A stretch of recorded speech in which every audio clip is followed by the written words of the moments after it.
I'm very happy to be back again in Atlanta. That's my fifth visit, I think, and almost 2 years that I'm acting as ambassador in the United States, and it's always a pleasure being here because I think that the state of Georgia, but in particular Atlanta as an Olympic city, and Athens have many common affinities, but also many challenges in terms of generating business activities. So I have again to, I'll cut short, or I'll try anyway, because I don't want to give promises which I cannot keep.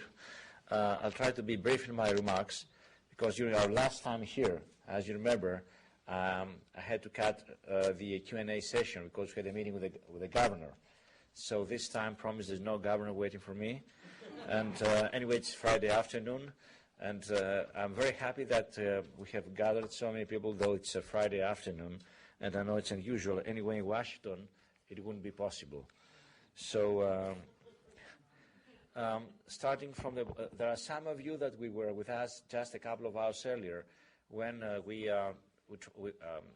had the chance to present our views on the Emory University Business Administration school with a fantastic guru who's running the business there. So I'll try just not to repeat the same things you heard 2 hours ago, which is not always easy for me. And my wife says, I don't have my wife with me, which always makes signs that stop it or, time out. You are coming too long. So let me just, from the Balkans, start from the Balkans, and then moving to Greece. It's not too far, and there is no exit strategy for Greece from this region. So it was never one. So Greece has fundamental political and economic interests at stake in the southeastern Europe. So it's we have invested a lot politically and economically. So developments in the Balkans are very much affecting Greece, though the last 15 years, I can say that notwithstanding the conflicts, the wars, the interreligious or interethnic conflicts, Greece has performed rather well because Greece's economy proved to be the most powerful, the best organized. We have a political and economic cohesive society, and being the oldest EU and NATO member in this region, that helped a lot Greece to distinguish itself from all its regional partners. So Greece is over a quarter of a century member of the European Union and over half a century member of NATO. So for us, the win-win solution, the best case scenario, is that all countries of the region who want to play by the book and who are respecting the criteria and who fulfill the conditions to join ultimately the European Union and NATO, because that increases the security parameter, and that above all is in our interest. So there's no philanthropy. It's everything about interest. And of course, it's also that matches the country's interests and ultimately NATO's and EU's interests. And I think also that's very much in the interest of the United States. So this is our strategic approach. It has a bipartisan support in Greece. So it has been the fundamental and axiomatic position of all political parties running Greece's politics the last 15 years, and it will remain so. So there will be no change in Greece, in Greece's politics. As I told you earlier, the key issues for us from a regional perspective are, first, to have a predictable neighborhood, predictable from political and economic point of view, and the second is that to have some kind of common rules. Now, as is always difficult for one country to act, let's say, unilaterally, trying to impose its own will or trying to export its own ideas, it's better to generate enthusiasm, to generate political support, and to generate those reforms which will make possible for all the countries of the region, both in our northern borders and in our eastern borders, Turkey, that they play by the book, they will fulfill the conditions, They will respect the EU's acquis, so ultimately they will join the European Union. And that's about. This is what is happening today in the Balkans. I will be the last to pretend that all the problems are over. And right now we are facing a very delicate issue, which is the Kosovo's final status.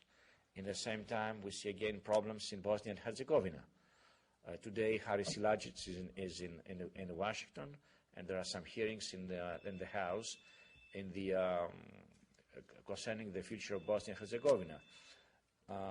We have also an issue where Greece is directly involved, which is a different international problem with our northern neighbor, the former Yugoslav Republic of Macedonia, on the name issue.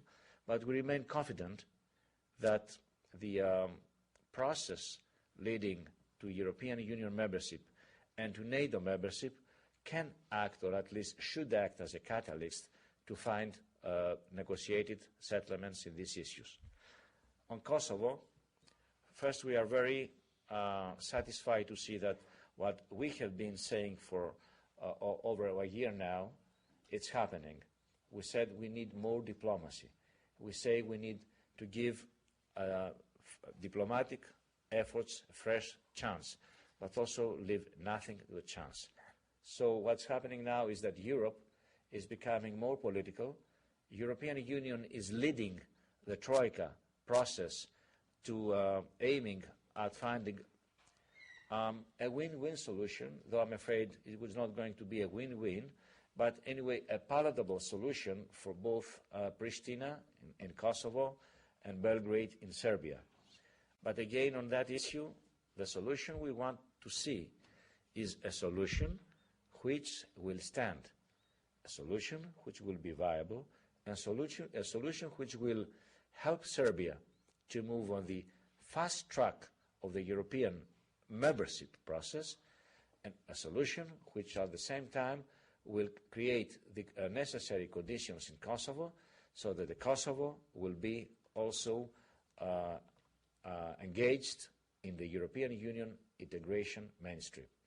So Kosovo and Serbia are in the heart of Europe, and the Balkans are not anymore a periphery of Europe, because Europe is now expanded, has been enlarged. And more the Europe is enlarged, more security we do have for both at the European theater, but also in our relations with our eastern neighbors.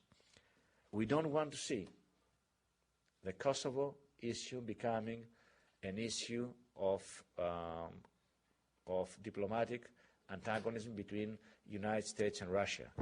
And this happened just a few months ago. We want to see a solution which will have the support of all the important actors and factors of the international community, European Union, United States, and certainly Russia. Why Russia? Because Russia is a permanent member of the Security Council, and any outcome of the negotiations need to have the legitimization of a United Nations Security Council resolution. For those who think that Greeks are talking too much about the Balkans, allow me just to tell you that the Kosovo's borders and Serbia's borders are less than 120 miles from our border. So we have 800 troops there, and whatever will happen has to be well coordinated, well orchestrated, and we don't want to see fresh troubles there. Can you imagine the impact from our public opinion if things going wrong? We have 800 troops, and Greece is the fourth larger contributor in the NATO force in KFOR right now in Kosovo. Greece has said our economy has proved to be very extroverted. Just in the last 10 years, our businesses have done fantastic work in the Balkans, and we have invested $22 billion. That's our FDI in Southeastern Europe and some Black Sea countries. $22 billion in less than 10 years. Now also we are investing largely in Turkey, and very soon, in 10 days from now, we're going to inaugurate a very important pipeline, natural gas pipeline, bringing Azeri gas through Turkey, Greece, and Italy to European Union and American markets. This is going to be the most important in the southern flank of Europe, and it's called the TGI, Turkey, Greece, Italy natural gas pipeline. But also Greece is becoming the energy hub, though we're not a very important end market. We are 11 million. But we have 3 pipelines right now, the TGI, the natural gas. Another one is from Thessaloniki to Okta, to Skopje, which is the capital of the former Yugoslav Republic Macedonia. This is a crude oil pipeline. And there will be a third one crossing to a NATO and EU member territory, which is the Burgas from the Black Sea, Alexandroupolis, Aegean and Mediterranean Sea pipeline, mostly Russian oil. Greece is #1 shipping power in the world in terms of tonnage, ownership, and of course our shipping industry is the catalyst, and our shipping industry is the most important contributor at the global seaborne trade. 35% of the global seaborne trade is transported by Greek-owned ships. I was saying earlier today that 60% of China's total crude oil imports are transported by Greek ships, and over 60% of China's total seaborne trade.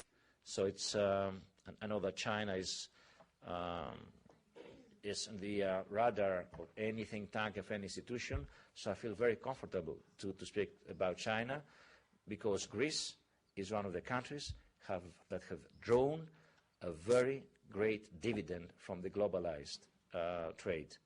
The same stands as far as India is concerned. To sum up, because I promised to make brief remarks, I will try to say just 4 words, 4 concepts. First, 60 years ago, Greece was completely destroyed by the Second World War. Greece was occupied by 3 Axis powers, not just one: Bulgaria, Nazi Germany, and Fascist Italy. 60 years ago, 10% of Greece's population was killed or exterminated during the war, and of course all our industrial and general infrastructure was totally destroyed. 60 years later, Greece is an economic miracle. It has the highest GDP rate within the Eurozone, 4.1% within the Eurozone, and our investment have created 200,000 new jobs in Greece and 200,000 new jobs in the Balkans. So Greece is a success story, but it's also the most successful, I think, soft power mechanism that the European Union does have in this part of the world. We are also a regional protagonist in terms of political stability, social cohesion, and economic entrepreneurship, and also a global player for our shipping industry. I prefer to put a full stop here and try to get as much advantage and knowledge from your questions. And thank you very much.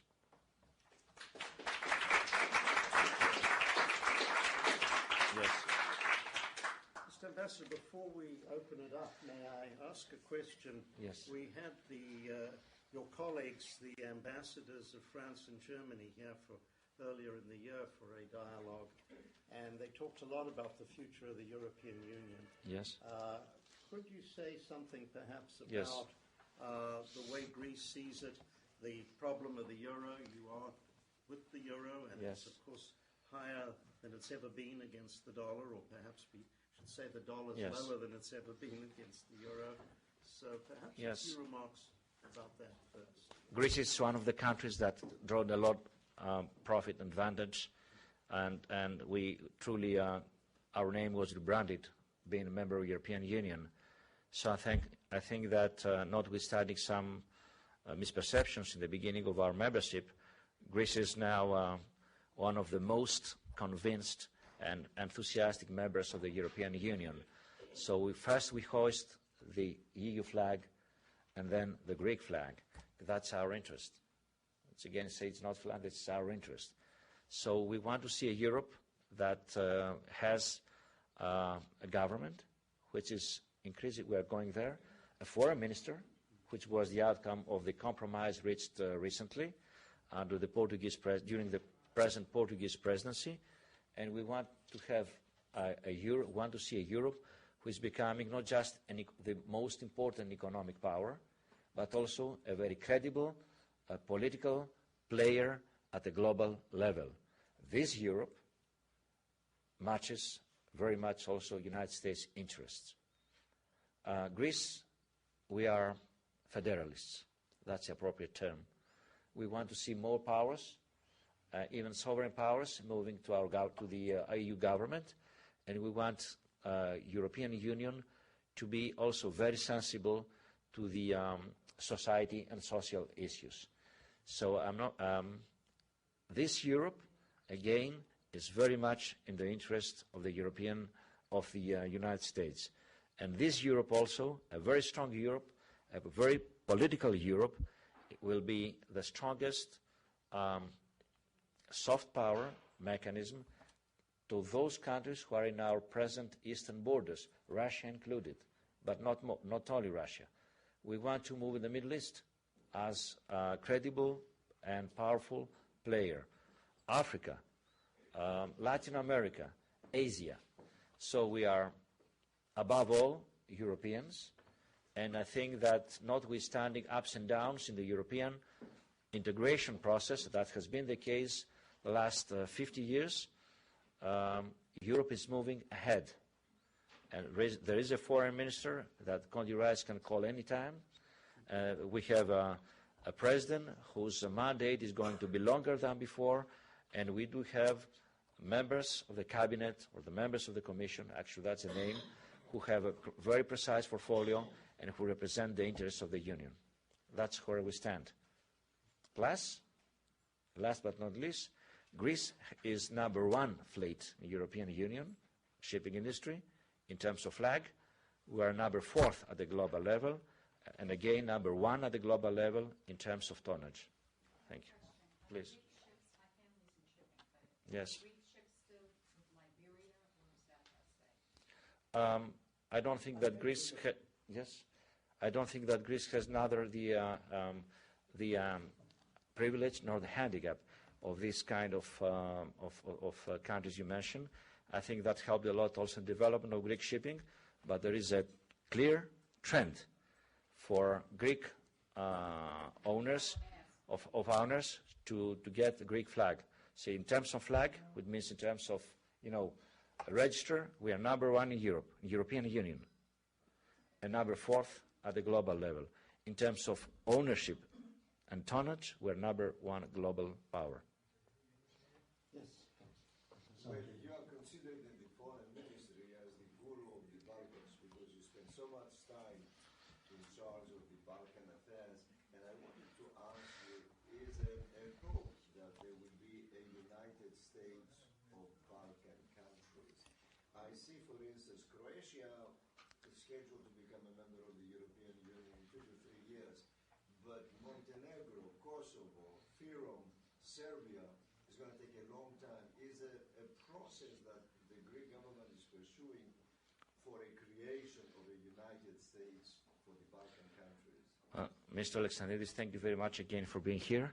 You are I know that you are my privileged member. He's all everywhere. I go to other countries. So he's so happy that you are here. When I enter, I say, I don't see Mr. Alexandridis. And now I go to your question. Yeah, let's repeat the question. Yes. The question is what Greece is doing, and if there is any chance, any possibility, any probability to have a United States of the Balkans or United. Mr. Alexander, and what Greece is doing, if Greece is doing anything. You didn't say that, but let me say that. So the question is, yes. Now, why? First, the first pan-European movement to organize something which aspire the same values, an entity, a club of countries who aspire to the same future, did not start from France and Germany. It started in mid-30s, last century, from the Balkans. And that was the first way to unify Europe started with the Balkan nucleus. So there were some idealists like Gudehoven Kalergi, like Alexandros Papanastasiou, who generated the idea of the Balkan Confederation or Federation, and others. Their ideal was starting from a prosperous region with the kingdom, then Serbs, Slovenes and Croats, then Greece, Bulgaria, Turkey, to move to have that nucleus and then expand to Central Europe. History proved that that was a good initiative, but failed. So I think that our policy is the following. Yes, there is an agenda. It was an agenda which called, it's the Bible or the Talmud or the Quran, call it as you want, because Europe is multicultural and multi-religious, the Thessaloniki agenda. And that was adopted in June 2003 during the European Union Summit meeting in Thessaloniki, in Greece. And it's the first time in European history that all Balkan states, with no exception, were declared potential candidates for EU membership. That's true. So that is what Greece is working for.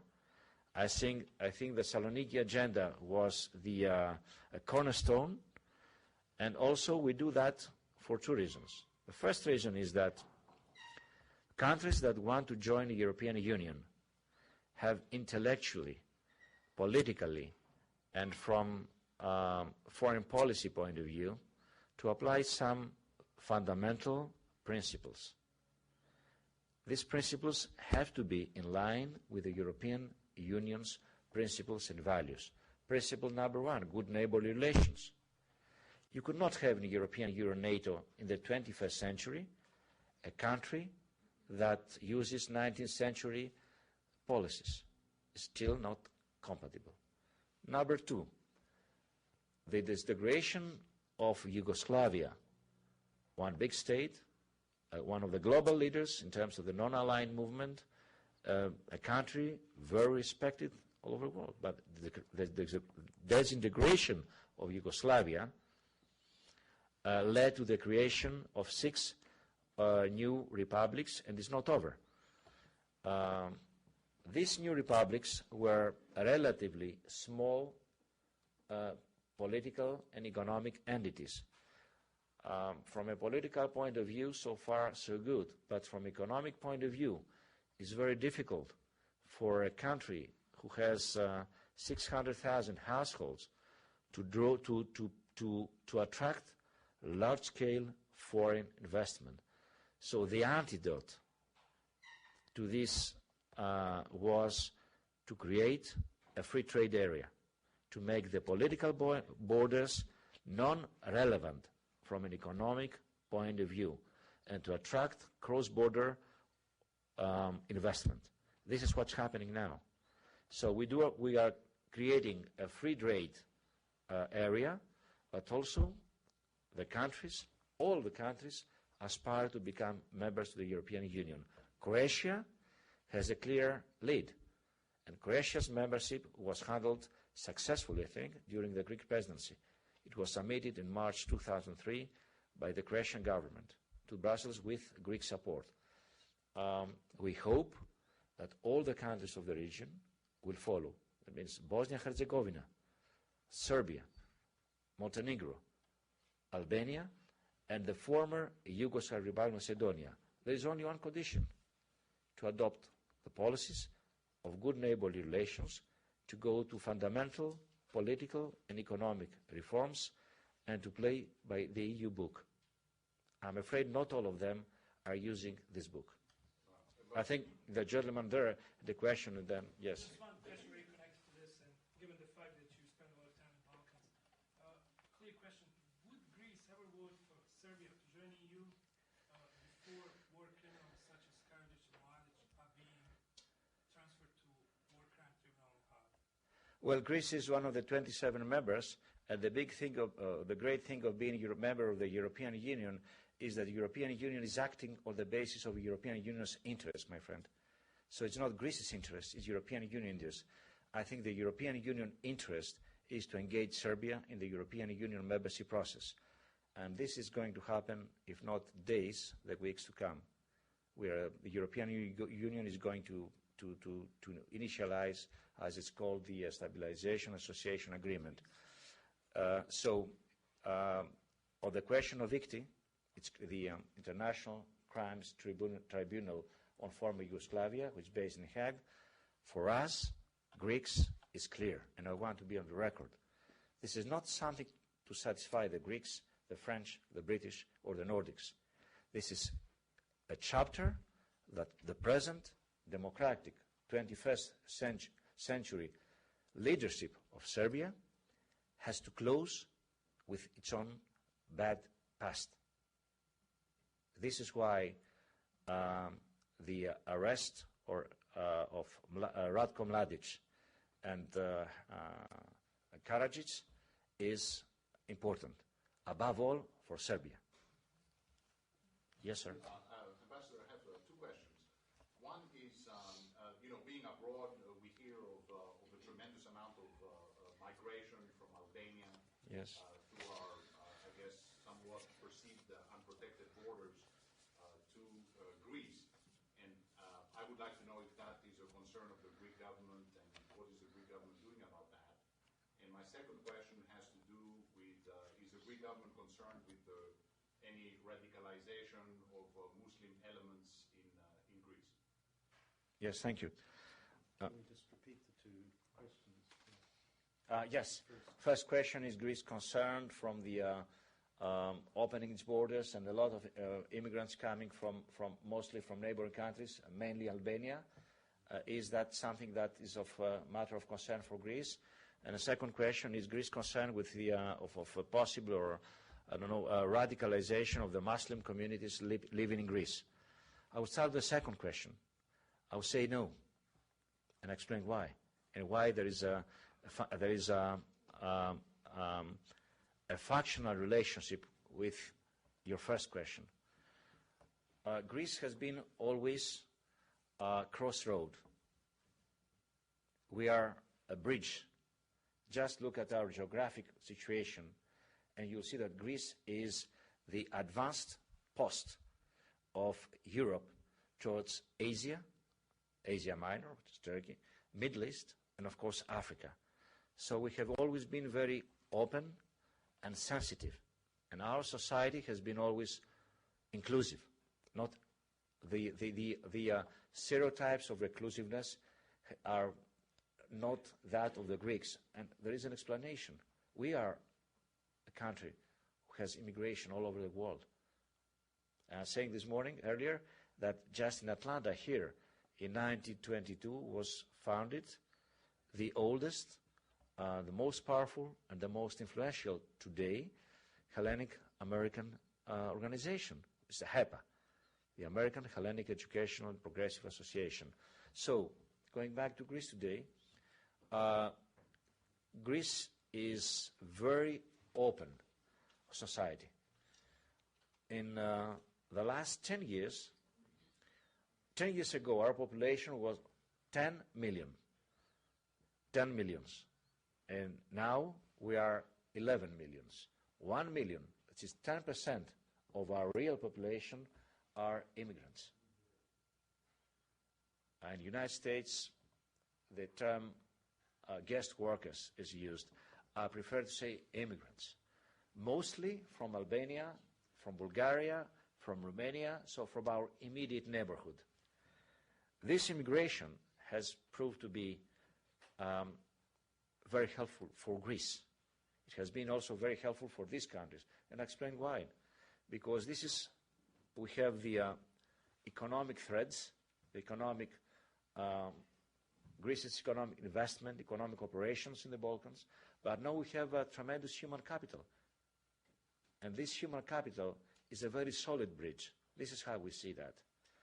I don't know any other example throughout the world, United States included, that in less than 10 years, the population, one country's population, increased by 10% with no political or social problems. The economic impact of the immigrants in Greece's economy has been very positive. But also, it has been very positive for the economies and societies of our immediate neighbors. So, we have, for example, take Albania as an example.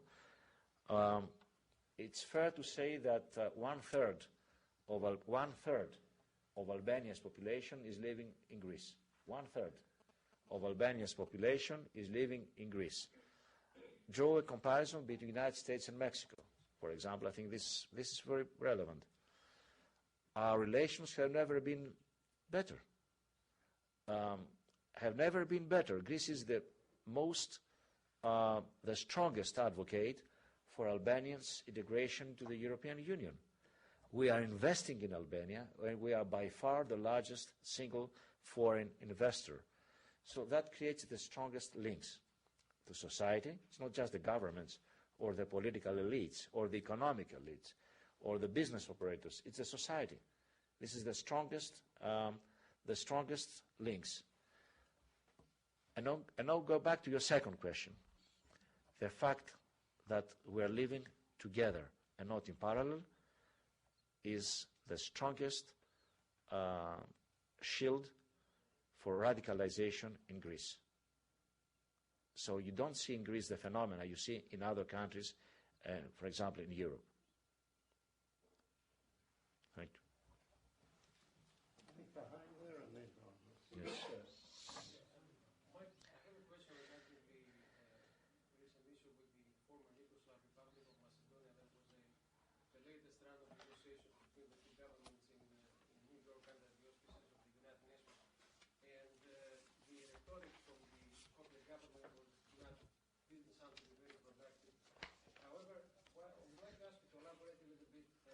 What is really at stake here? Is it just a name? What is really at stake for the government in Skopje, the government in Athens? And also, if you could explain to our audience here, how about the name? So far, the media has been put an emphasis that only Greece is complaining. Is it really only Greece that has an issue with the name, the proposed name of that new country? Yes. And other Balkan states that actually have concerns as well? Well, the question regards the former Yugoslav Republic, Macedonia, and the name that it Yes. has chosen as opposed, well, not chosen, in fact, has been prevented from choosing, I suppose. But you will elaborate on the Yes. views of Greece towards Yes. this issue. I'm not going to go on Greece's views. No. Allow me first to tell you the European Union's views. And Greece feels very comfortable for the views of the European Union. This is the last European Commission report on the enlargement. It's dated November 6, 2007, so it's very fresh. And it says, first, it is related to the negotiations between several countries, including the former Yugoslav Republic of Macedonia, and the membership process. Greece is very much supporting this process.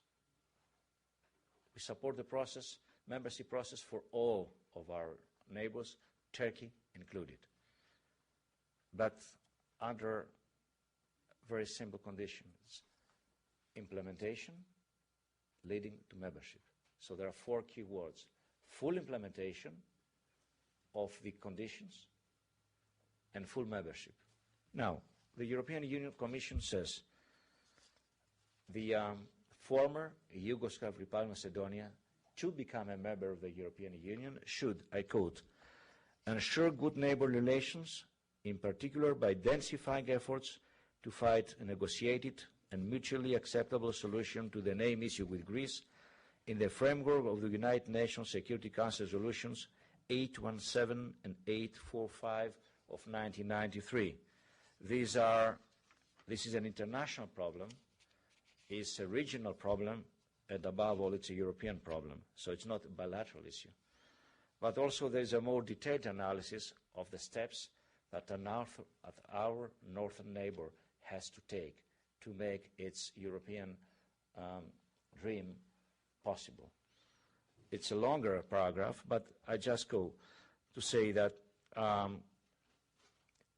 the renaming of the Skopje airport under the name Alexander the Great was received by Greece as a provocation contrary to the bilateral 1997 agreement.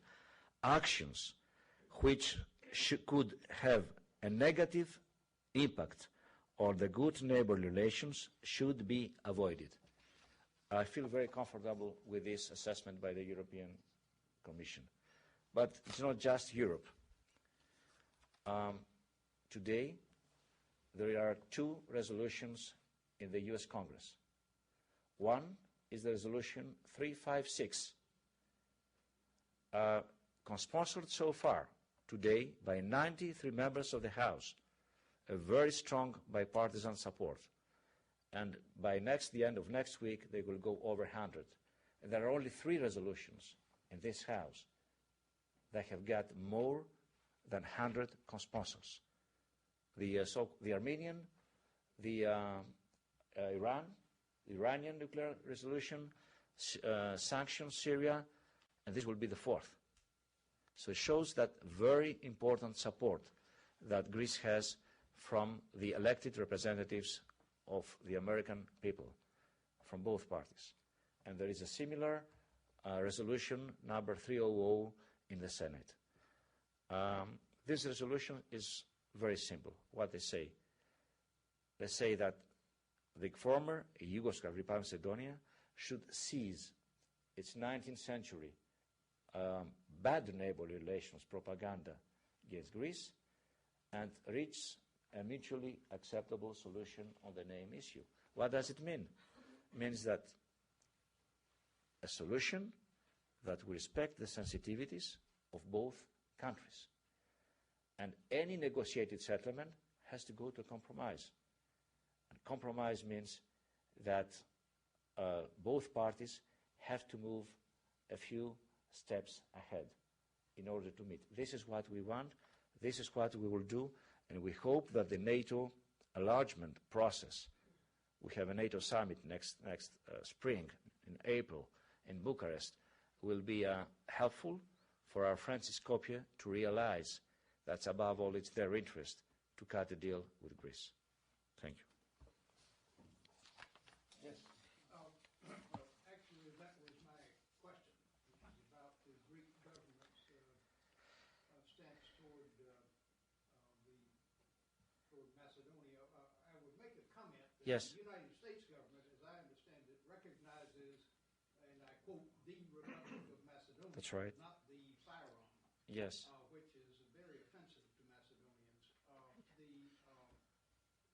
I guess my question is, when you say we should negotiate something mutually agreeable, if the Macedonians agreed to change their name to the Republic of Slavonia or something, you would be happy with that too? Sir, I say that he said yes. United States, actually, United States changed their position overnight. Yes, that's the case. On the night between November 3rd to November 4th, 2004. But the United States position, the administration's position, I think should be compatible with the performance of the United States position as a permanent member of the Security Council, because the whole process has been dictated by 2 United Nations Security Council resolutions, 817, 845, voted by the United States as a permanent member of the Security Council. It's not Greece or Francis Skopje who invented this provision named the former Yugoslav Republic of Macedonia, or the P5. And both countries agreed to that. So United States, 3 years ago, changed position unilaterally. Greece is a very supporter of multilateral diplomacy, and we remain committed to that. It will change again after the new election. Well, maybe. We are very committed to multilateral diplomacy. Yes. We are very committed to cooperation with our partners. I think if we get into too much of a debate over the name, we'll be here till next year. Thank you. I'm going to shift gears on you. Yes. Mr. Ambassador, I'm curious about whether you're seeing any increase in the rate of foreign investment in Greece, perhaps since the Olympics or in the last years in Yes. your way. I think the last year has been one of the best years for drawing foreign investment in Greece. And I think that the volume of foreign investment in Greece just in 2006 was $4.5 billion, which was very important.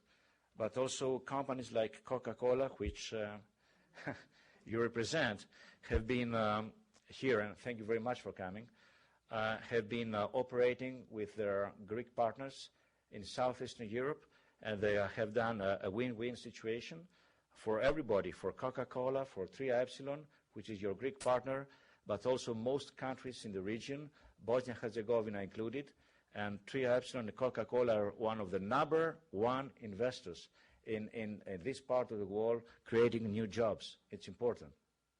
Thank you. Are you seeing other kinds of industries come in? Yes. Greece is now the energy hub, tourism hub, transportation hub, and business hub in a marketplace that has 120 million consumers, which are the Balkans and Turkey. And I'm surprised that no one is asking any question Turkey, because everybody knows that we are the strongest supporters for Turkey's European Union membership on the same criteria. They have to implement the obligations they have voluntarily taken. I don't know how many people know that Atlanta's sister city is ancient Olympia. Yes. That came perilously close to a problem of the horrible fires that raged around your country. Could you say something about the aftermath and what is the damage that can be repaired, and Yes. What is being done to move forward? Definitely. I think that was the most serious environmental damage. It's a natural disaster we had the last 60 years, maybe even more. And the impact on our psychology was very similar with what you felt after the Katrina. So there's no comparison to draw, but I think in terms of psychology. There were many reasons why we had these wildfires this summer in Greece, and I think these reasons are not much different from the wildfires we saw 2 weeks ago in California. There are 3 categories, sets of problems. The first is the short term, which is the housing problem, reviving the businesses, keeping those people there in their villages where they're living, so not to draw them in the big urban areas. So there was an immediate effort for compensation and funding and immediate support, and we did that. The second is the midterm, which is just reviving the business tourist centers, that in order to be ready for the next year's under Portas tourist season. The ancient Libya, per se, the site didn't suffer, but you know the Kronios Lofos, which is the Kronio Hill, which is a part of Libya's history, was seriously damaged, burned.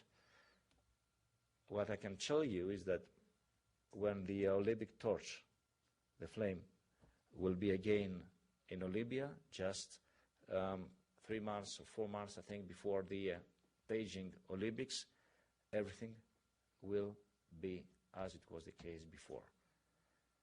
long term, I think this is the most serious. Though any government, we have to come to help our compatriots who are suffering, whose houses were burned. The long term is three issues. Reforestation, but not wild reforestation. Reforestation and forest management. And then we're working closely with the U.S. administration and the California specialists, and we are going to get a lot of your knowledge, which you created the hard way. It's very useful for us. The second is the impact in the environment. And I don't want just to speak about issues which are business or investment, but also the environmental damage which very soon is going to last. And global warming is a fact, and also it's the public awareness has now increased very much in Greece. This is a long-term challenge, and this is also a challenge that Greece has to fight together with all its neighbors and as a member of the European Union. Yes, yeah. Thank you. There is a gentleman. Yes. Okay. Yes, first and then to you. Could you give us an update as to the situation in Cyprus and with Turkey? Because we haven't discussed Turkey and such. And what does that look Yes. like right now, and where are we, and how is that improving or not? Yes. Let me say that Turkey wants to be. There is a paradox there, and there is a very strange thing. Turkey occupies a member of the European Union territory. Turkish troops are there. There are 40,000 Turkish troops occupying Cyprus. Turkey wants to become a member of the European Union. So I think there is an anomaly there. And I think the problem of Cyprus was and remains a problem of foreign occupation. A rhetoric question, because I know the answer.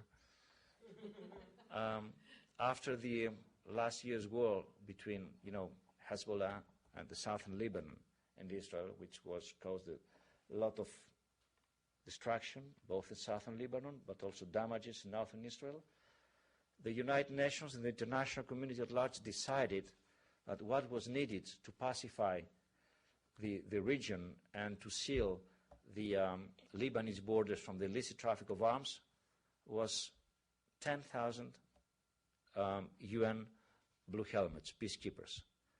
What's the threat level in Cyprus today to have 40,000 Turkish troops? That's my question. We want Turkey to move ahead on the European Union membership, but Turkey has to respect the fact that the European Union has 27 members, and one member of the European Union is called Republic of Cyprus. Full implementation. And also allow me to say, you asked me earlier about France and Germany. Greece is against the so-called special relationship for Turkey. We want Turkey to remain fully engaged in the process to become a member of the European Union, because we do believe that this is the strongest incentive for reforms, for more reforms, in particular in the religious freedoms, Article 301 of the Code, and also this is anything less than that will be not enough for those leaders in Turkey who want to move ahead. Thank you. Following up on Turkey, what would you say are the obstacles that Turkey must overcome in order to be accepted into the European Union? I was reading in the New York Times this week as an example that it was demanded by the European Union that Turkey revoke a law that criminalized criticism of the Turkish state. It's now a criminal law. And that's my first question. The other question is, I've heard there's concern about Muslim influence in Turkey, and that perhaps Turkey evolve into a Muslim government at some point? Evolving? That would potentially evolve into a Muslim government. Okay, yes. Greece wants to have in its eastern neighbors. Greece wants to have in its eastern neighbors a country that aspires to become a full member of the European Union. Greece wants to have an eastern borders, a neighbor named Turkey, who wants to become a member of the European Union, a union that also has to be open to different cultures and religions. For us, Greeks, being different, being Muslim, being Turk, is not a parameter for keeping EU doors closed. Maybe for some others in Europe, this is the case. So Turkey's population are Muslims at a very large majority. There are still some Christian Orthodox surviving in Istanbul, and there are some other foreign communities living there. And I don't say that this is the reality. Turkey has the great asset, one of the greatest assets, to have in its own territory the ecumenical patriarchate in Istanbul. I'm afraid Turkey sees that as a liability, not as an asset. So Turkey has to remain open also to those cultures and religion which are not in line, let's say, which are not the dominant one, which are minority, but also has to remember that she's asking Europe to be open to a country whose religion and ethnicity is different from the European Union mainstream. So Turkey has to give the paradigm for those European Union states, this is not one of them, who do believe that being different, being Muslim, being Turk, is not compatible with the European Union mainstream integration process. Yes. Well, we seem to we do have the gentleman behind you. Is this directly to the point? Yes. No. It's one of the major points that Ambassador Mallias made. I have time, but I know it's Friday afternoon, and I'd like to take the gentleman behind, and then we'll. Yes. Okay. Ambassador, do you believe that the area of Tetovo will cause some problems in the Balkan region in the future? The area of let's just repeat the question and put that in the geography. Tetovo is mostly ethnic Albanian inhabited majority. There are now over maybe 90% in the very close to the border between Kosovo and the former Yugoslavia Macedonia. I think that if the government in Skopje implements faster than have been so far the Ohrid, the August 2001 Ohrid agreement, we're going to lesser and lesser degree to see what you fear happening. That if antagonism between the ethnic groups in this country, between, let's say, Slav Macedonians and ethnic Albanians, if the tension is growing, I think that there is an antidote to nationalism and to the nationalism based on ethnicity. The antidote is playing by the European Union book. That is why. And that is why Greece has opted that. Here in the United States, sometimes I have many difficulties with the Greek-American audience. You tell me, how is possible Greece support Turkey? And I try to explain the policy, trying to explain that policy is very transparent. It's very transparent. Because that's in our interest. Yes. This is in our interest. This is in our neighbor's interest. They're not going to do something because we want so, but they will be forced, they will be asked, they will be compelled. They will be inclined to reform if they know that the end of the tunnel is a big thing, to be a member of the most important political and economic union at the global level, which is the European Union. Yes, sir. Okay. You mentioned earlier that Greece, has always had this strategic position and has been a link a lot of times between, the East and the West, which I find to be very accurate. Do you see Greece playing any role as maybe an emissary of the European community in the resolution of the Israeli and Palestinian issue? There is not a single EU country that can act alone. That's a European Union issue, and European Union is playing a very important role. We all hope, first, that the Annapolis Conference will take place, and we are all committed to see that happening. We want also to see the ongoing negotiations between Prime Minister Olmert and the President of the Palestinian Authority, Abu Abbas, on the agreed text to be confirmed. That's a fundamental issue, and also we want to see all those Arab countries in those important countries from the Gulf participating in the Annapolis Conference. That's the key to the success. Now, what Greece can do? The big thing of being a member of the European Union is not to hoist the Greek flag, is to shape the decision, the policies, the politics of this club, the European Union, to be more palatable, more attractive, more convincing in the Middle East. I think that the European Union is now acting in this direction.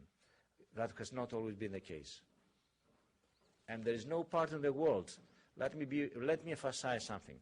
There is no conflict, there are core issues there. Fundamental core issues. President Bush had generated the idea of the two states. It's very important.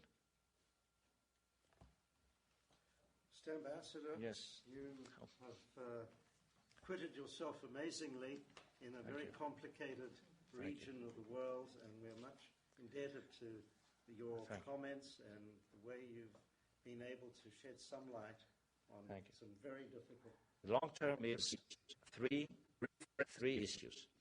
Reforestation, but not wild deforestation. Reforestation and forest management. And then we're working closely with the U.S. administration and the California specialists, and we are going to get a lot of your knowledge, which you created the hard way. It's very useful for us. The second is the impact on the environment. And I don't want just to speak about issues which are business or investment, but also the environmental damage which very is going to last. And global warming is a fact, and also it's the public awareness has now increased very much in Greece. This is a long-term challenge.